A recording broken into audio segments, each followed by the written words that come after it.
This morning, we emerged out of a huge fog bank to these extraordinary cliffs. And now we're right inside what was the ancient island. This is a caldera. It's about 200,000 years old, and the last eruption here was only in the 1970s. They call it Deception Island.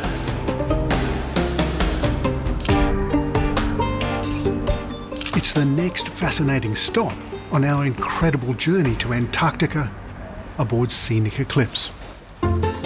Ice, glaciers and wildlife I was expecting, but an ancient volcano amongst this landscape is truly a sight to behold.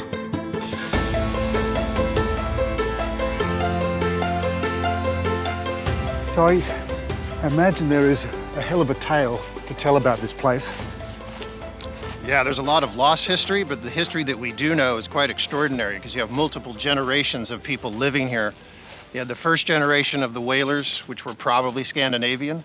So it was known as the Hector whaling base. And it was one of the largest ones because it's protected in here.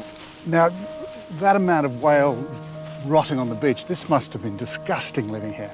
Yeah, it was And a the smell. horrible existence because you have all of this rotting flesh. Then you also have all the bird life that's living off of that rotting flesh that's on the beach. Several countries had bases here, as it was one of the few places that didn't ice over in the winter months, owing to the geothermal activity. Time has just stood still here, hasn't it? Yes, when you're down here this far and it's very, very cold, the breakdown of material is very, very slow.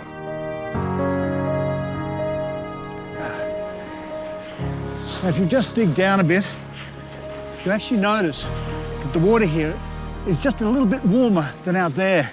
And that's because this is still an active volcano. From an ancient caldera to the cutest of chinstrap penguins, each day on board is unexpected and overwhelming in the best possible way.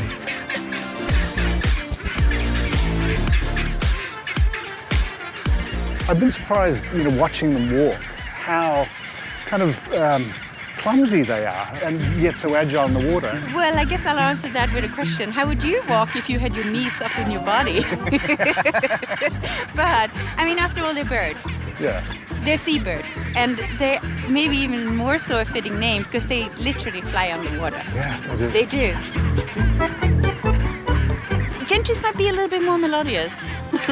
Really? Yeah. They've got a sweeter song. I would say so. And these guys, it's more of a sort of a donkey squawk? It is a little bit of a squawk, yeah.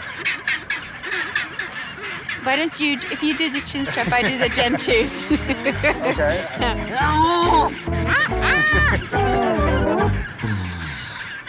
The guests sharing this journey with us are a lovely mix of nationalities and backgrounds, all with their own unique and wonderful reasons for joining this trip of a lifetime.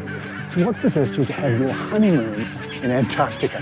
Well, I think it's always been a bit of a dream of mine in the first instance, and then we've always been a bit more adventurous.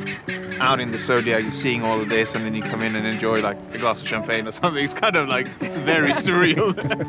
It is. You have to pinch yourself a little bit. Yeah.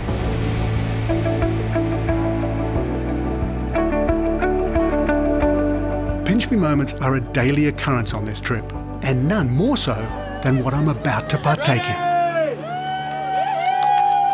So it seems there's a bit of a little rite of passage when you get to Antarctica, and it involves diving into salt water that's about zero.